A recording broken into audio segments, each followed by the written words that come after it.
Tak cukup Kak. Dah habis Kak. Inilah.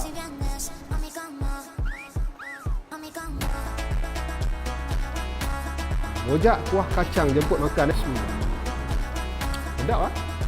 Mana-mana teringin nak makan rojak kuah kacang, kita dekat restoran Biryani Johor, Taman Ada Bunga, Merlimau Melaka. Bismillah.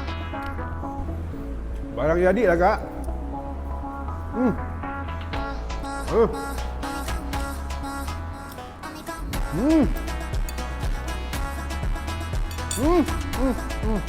Tak cukup Kak. Dah habis Kak. Tambah lagi Kak. Orang rugi tak makan rojak ni. Tinggal lah. Rugi tak datang. RM5 je. Tak mahal lah RM5. Bismillah. Kuih dia lembut. Kuih dia lembut.